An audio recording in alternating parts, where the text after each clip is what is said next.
Hello, beautiful people. Today is 6th of August. My name is Sahil and welcome to Newspaper Analysis.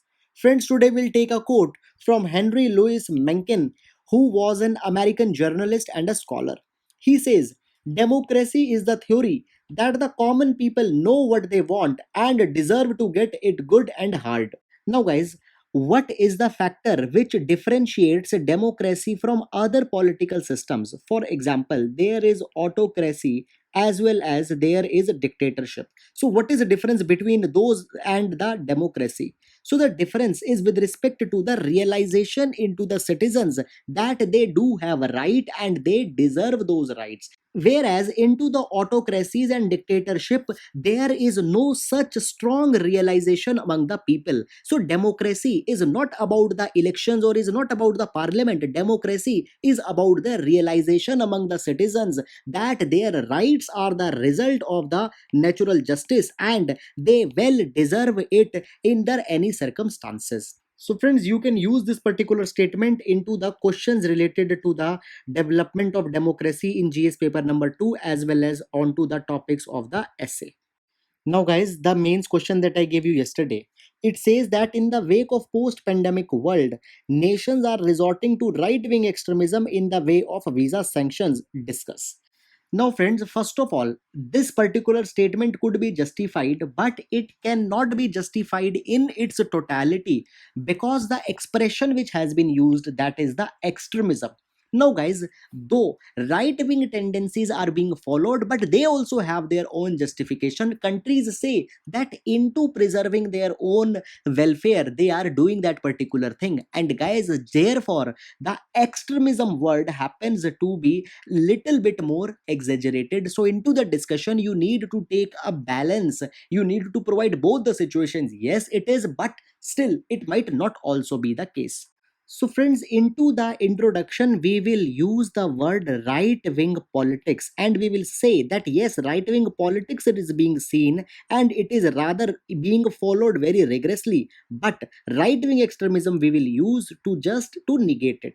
And one more thing, please don't use any name of a person. Now you can start your introduction by saying that post 2016 a new electoral trend has emerged where the right wing politics happens to be the major force and it can be characterized into the politics of various countries of Europe and can be vividly noted into the USA's America First policy, which was to make America great again. And that greatness will be achieved by conserving the status quo, by conserving the opportunities for our own people. And that is the hallmark of the right wing politics. And now, guys, into the aftermath of the pandemic, such credentials have got a backing that into the name of economic recession, the visa sanctions are being carried where the people from other countries, particularly the immigrants, are being denied so that the opportunities and resources for the people, for the own people, indigenous people, can be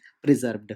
And thus H1B visa sanctions were taken, after which F1 and M1 visas were also curtailed, though that restrictions was rolled back. But now H1B visa restrictions have even been extended for the federal jobs. So this will be your framework which you will be using towards the introduction and body. And towards the conclusion part, you can say that though right-wing politics has been seen, but extremism seems to be over the counter charge, and here we can provide the justification which countries give when they are imposing these kind of policies. So friends, that's it, and now we'll move to the newspaper analysis.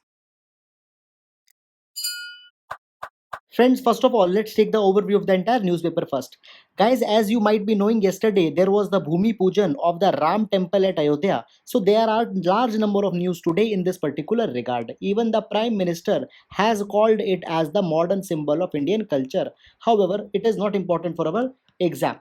Then guys, we can see that on first number page there are no relevant news, and the same goes for the city page. Only the regional news etc have been there which don't have the bearing for our exam. So guys, directly we need to move on to the editorial page from where the actual news starts. So this first editorial talks about the urban migrant crisis with the sociological angle. So some very good dimensions will be seeing here. Now then guys, this particular article talks about the IPL which has been delayed due to the pandemic, and other controversies are also there. But guys, with respect to exam substances, not here. Then it talks about the recent explosion into the Lebanon. So we'll see that what are the issues involved. Then guys, fundamentalism, bhumi pujan, hindutva, etc. Guys, please stay away from these kind of things. They are not required.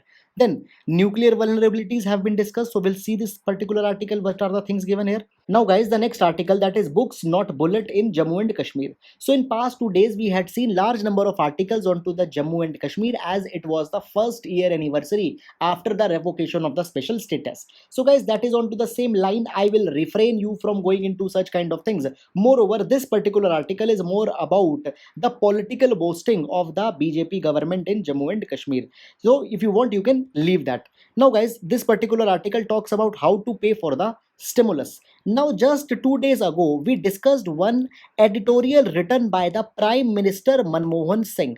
Now this particular article is just going into that particular line. It is justifying the stand of the Prime Minister. However, new substance has not been given. Already all the things we have taken earlier. Then guys, environment ministry deferred on to the decision. Now with respect to the environmental compliances, we'll see certain issues here. Then guys, moving forward, this entire page is about the Ayodhya news, not important for our exam. Now, guys, if you remember, the 103rd Constitutional Amendment Act was passed, which provided the 10% reservation to the people belonging to the economical weaker sections. Now, the matter has been referred to the 5 judge bench to see whether it is valid or not. However, guys, as some final judgment will come, we then need to see that what are the issues involved into this particular regard. Right now, it has just been referred to the constitutional bench. Then, guys, moving forward, Amnesty urges NHRC and NCW. So, we'll see the issues which have been given here. Now, guys, this particular article mentions that Madhya Pradesh should not be given the GI tag for the basmati rice. Why? Because even before that, the Punjab, Haryana, Himachal Pradesh, Uttarakhand, Delhi, West Bengal, Uttar Pradesh, all of them has the GI tag for the basmati. And by including Madhya Pradesh also, will dilute that particular thing. So it is being said that it should not be given. Then, guys, moving forward, showcase page, not important for our exam. Now, onto the world page, the Lebanon explosion has been mentioned. We'll take this thing with the editorial page. Then, guys, the center is formulating the R&D policy for the drug discovery. We'll see what are the issues given here. These are the corporate newses. Now, here you can see that the news with respect to the cricket has been given, but nothing with respect to the UPSC. Here, guys, the Pokerli rice has been mentioned. So, with respect to our exam, we'll see the issues involved here. So, that's it. And now, let's take the newspaper analysis in detail. Now, friends, starting up. So, first article we can see here is with respect to the urban migrant crisis, which happened into the aftermath of lockdown. Now, friends, here a social theory has been given with respect to this particular exodus, which could be important for our GS paper number 1, society and social issues. Now, friends, as I had told you earlier, that there was huge exodus or flight of migrants.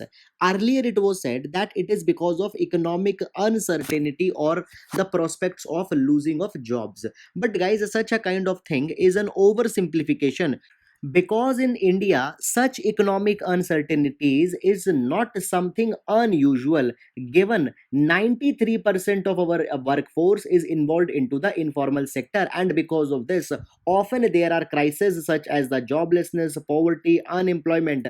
But into the usual circumstances, due to economic uncertainties, there is no reverse migration. Now guys, before going into the article, see, if we talk why such economic uncertainty or why such large labor force into the informal sector, then their reason can also be found into our statute, our legislations. For example, Industrial Disputes Act says that if an establishment employs a worker for more than 248 days, then the establishment needs to give the severance, wages and other all benefits to the worker. And because of this particular thing, either the industries don't employ the worker for long time, or simply if they employ, they don't make a proper documentation, proper contract, so that this benefit is not to be given.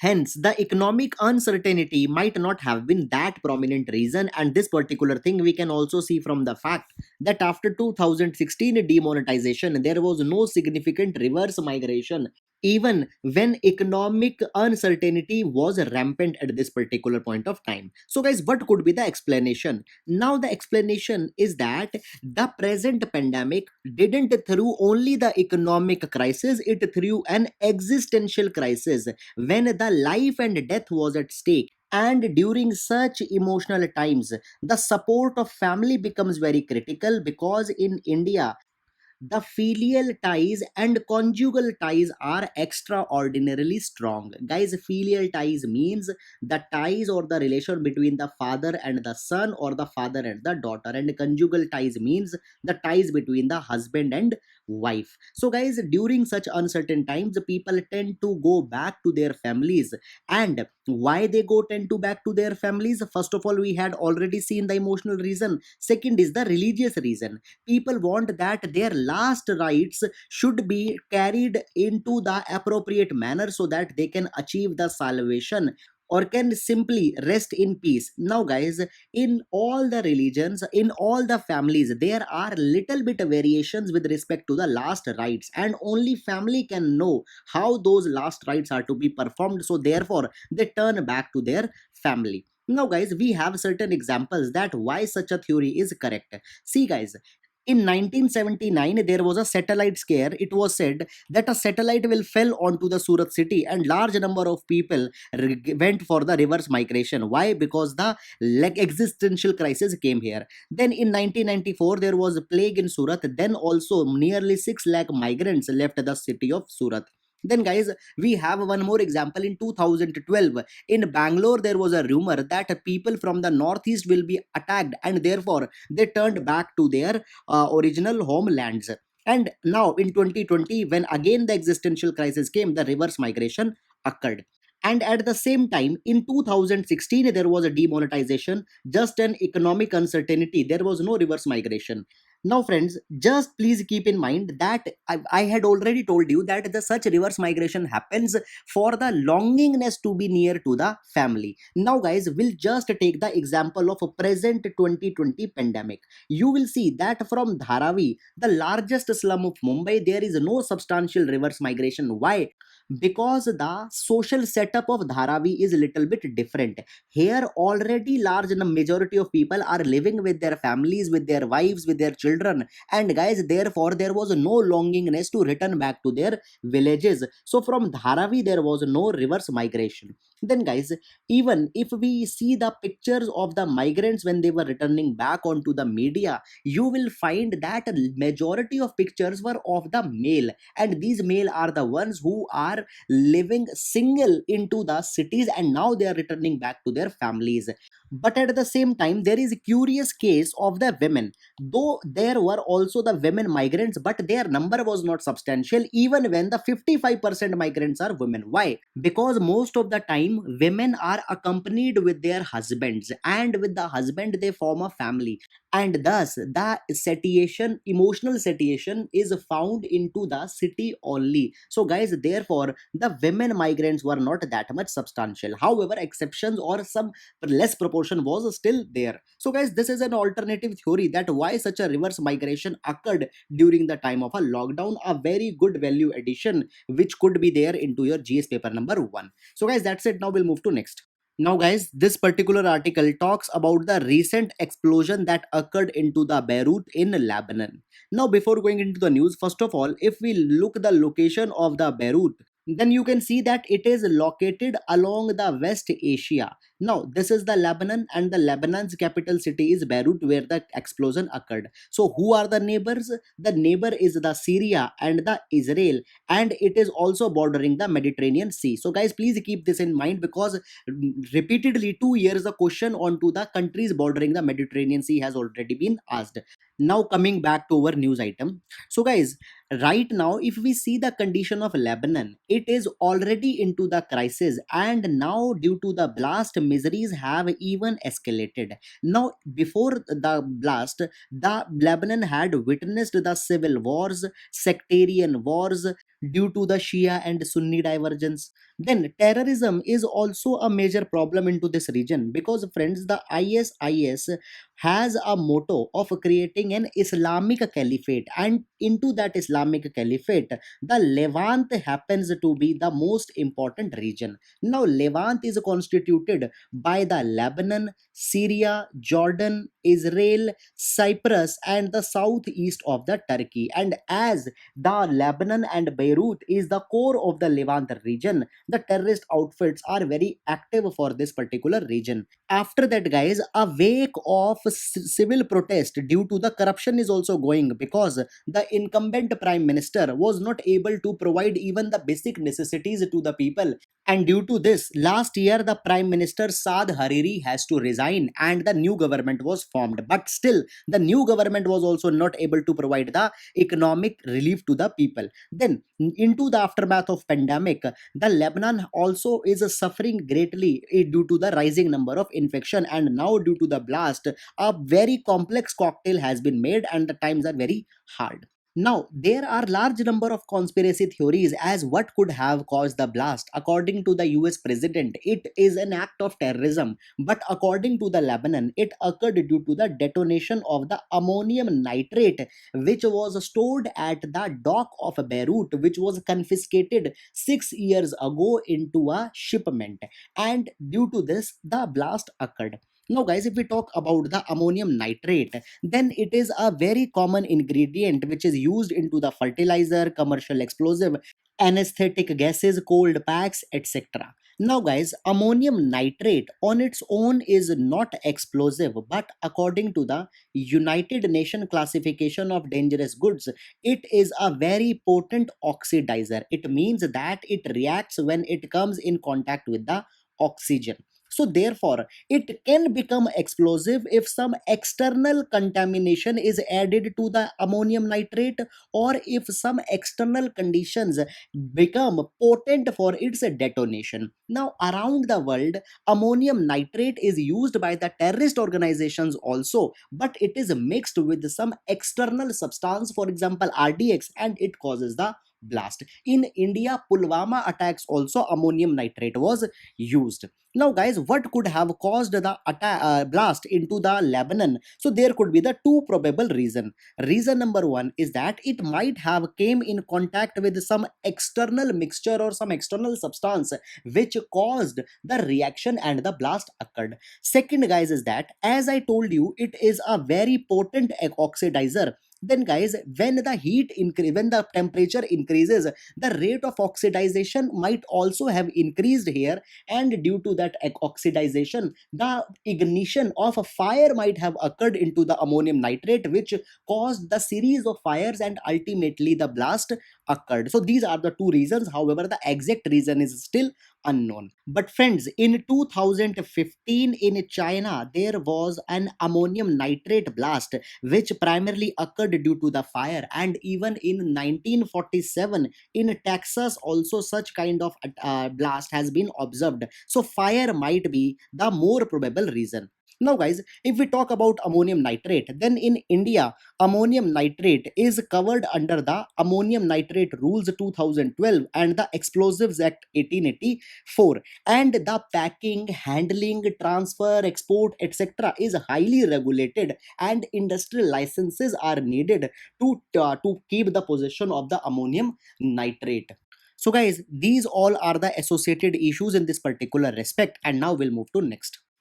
Now, guys, this particular article talks about the vulnerabilities which are there due to the rising stockpile of the nuclear weapons. Now, friends, we are entering into the 75th anniversary of the Hiroshima and Nagasaki nuclear bombings. So, on August 6, 1945, the nuclear bomb named as Little Boy was dropped on Hiroshima, and 3 days later, the nuclear bomb named as Fat Man was dropped onto the Nagasaki, due to which nearly 2 lakh people died in a brief period of time, and other 2 lakh people who survived, they are suffering the lifelong diseases caused by the nuclear radiation, and they are now called as the Hibakushas as the descendants of the nuclear sufferings. Now, though Hiroshima and Nagasaki were the first events where the nuclear weapon were used into the warfare, but will they be the last? There is a speculation and there are doubts on this particular thing. It has been said that since 1945, large number of countries have acquired the nuclear capabilities. For example, nearly 1,26,000 nuclear weapons have been built. 2,000 or plus have been detonated under the water, over the land, into the series of nuclear trials.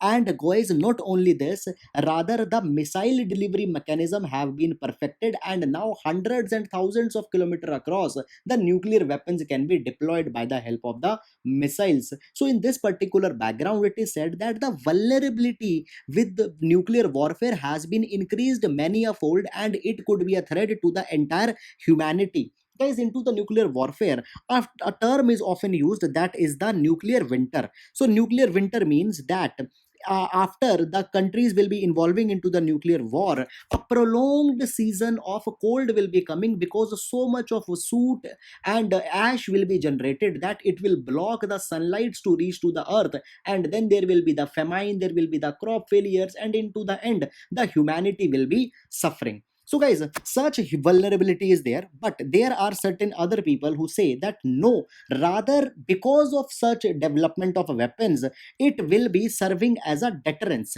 For example, in this particular direction, one specific scholar, that is Donald Banner, he coined the mutually assured destruction. He said that when both the all the people will be having the nuclear weapons, everybody will be deterred to use it, because they know that there will be retaliation on them also, and a kind of a stability will be coming because of such kind of thing. But guys, still such kind of a premise is flawed, and we can't say by certainty that the stability will be ensured, because even if today we see all the countries are not only developing the nuclear weapons, rather they are keeping them primed, that is into the deployable condition.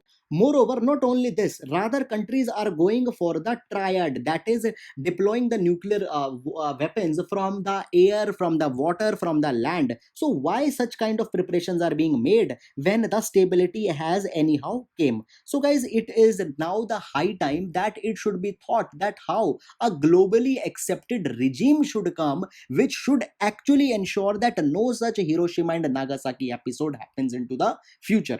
Moreover, stability argument is wrong on one more count, that guys, if we recall 1962 Cuban Missile episode, then we can see that just by the installation of the missile launchers, a kind of a new confrontation began, and it led to a lot of instability into the region. So always developing will not be bringing the stability, rather itself it can trigger an event of the war or confrontation. So guys, it is being said that at the 75th anniversary, it should be a reminder to all the countries that a genuine regime for the global disarmament of nuclear as well as conventional weapons should begin.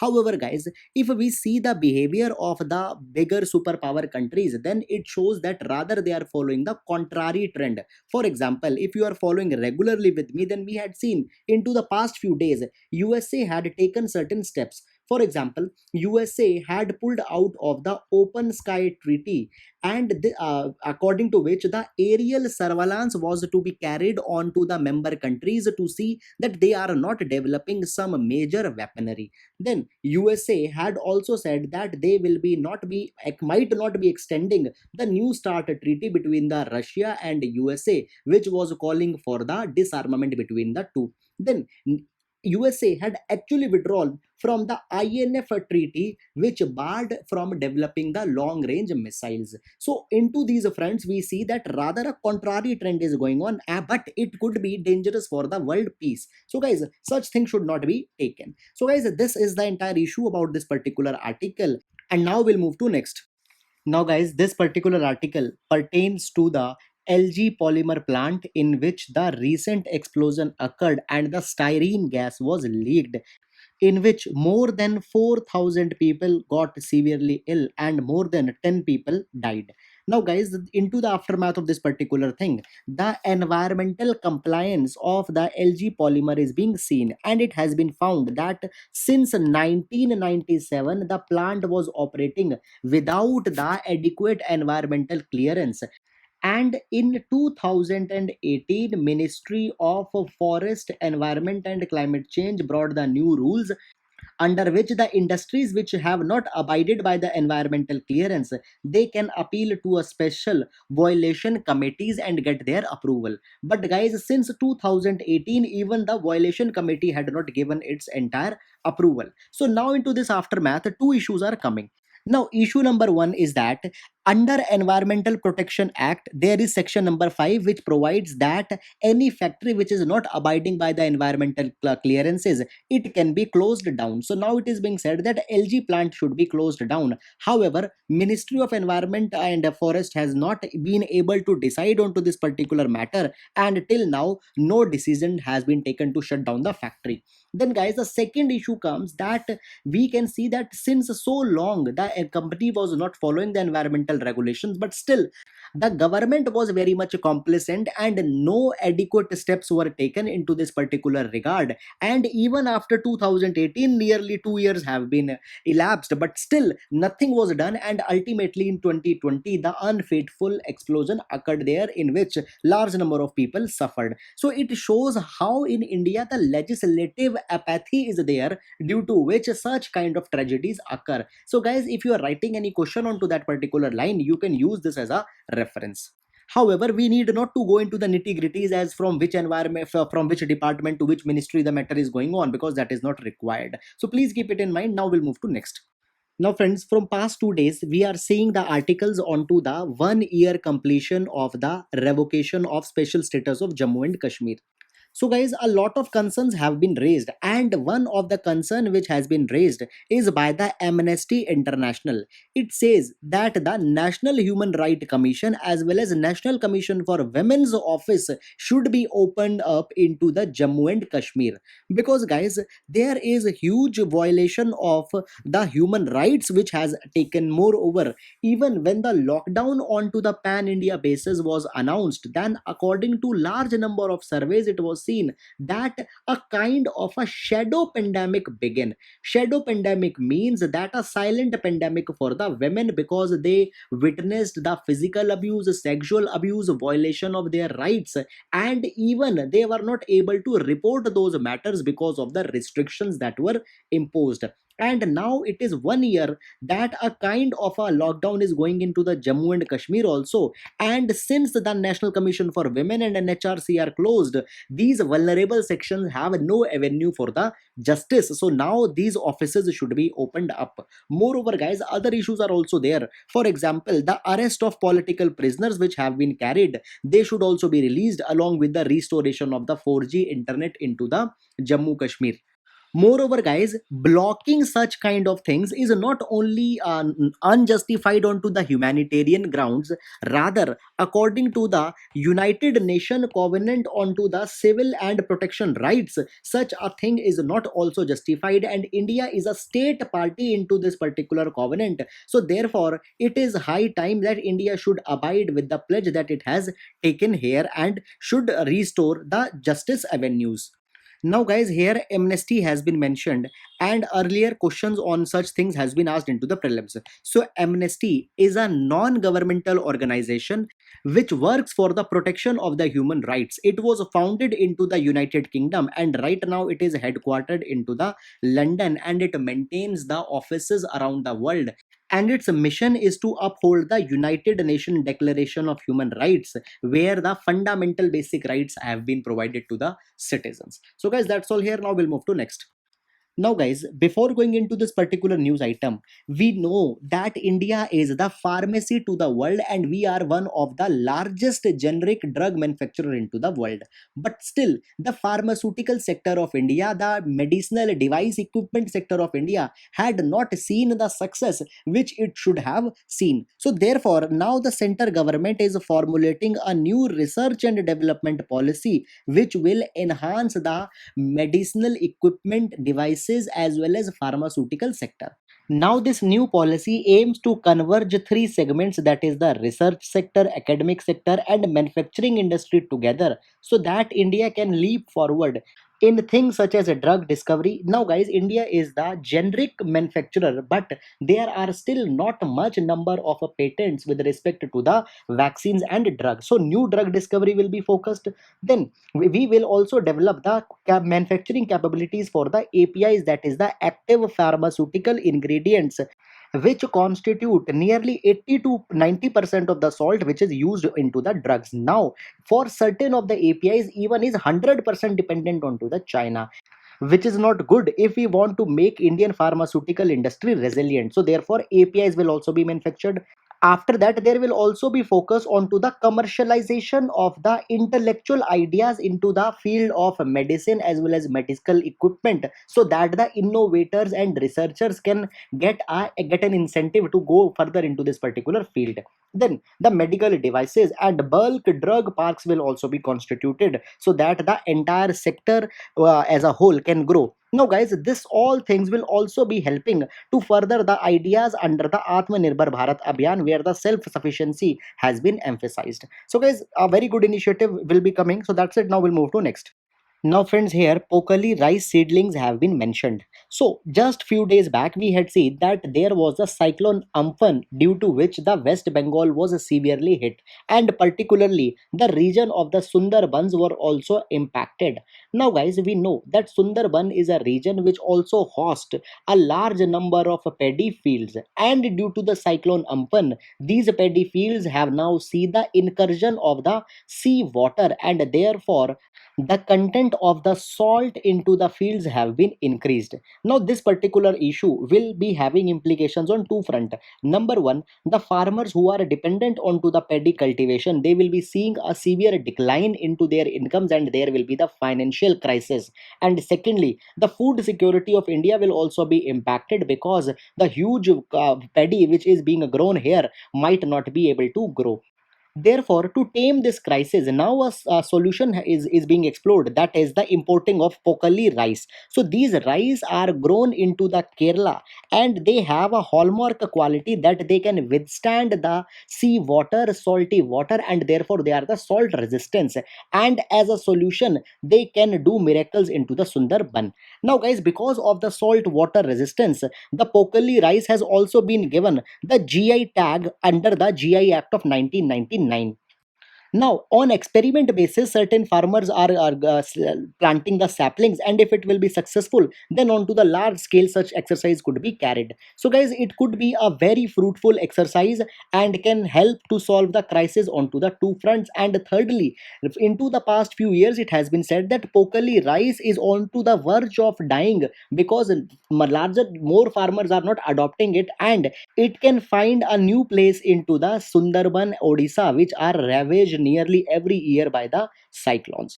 Moreover, guys, with respect to the prelims, also please keep in mind the GI status which has been given to the Pokali rice. So that's it, guys, and now we'll move to the question section. Friends, please pause the video and try to answer the question. So, question one, number one is with respect to the Higher Education Financing Agency. Please consider the statement and identify the correct code. Question number two is with respect to the cage fishing. Please read the statement and identify the correct code.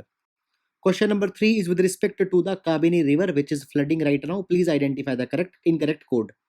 Question number four is with respect to the Financial Action Task Force on Money Laundering. Please identify the correct code.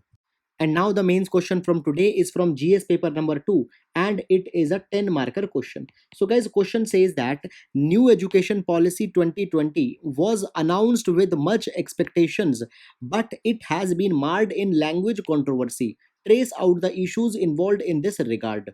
So friends, please write this question, and into the next class we'll discuss the framework of this particular question. So that's it, friends. I hope you are liking our discussion. Thank you so much.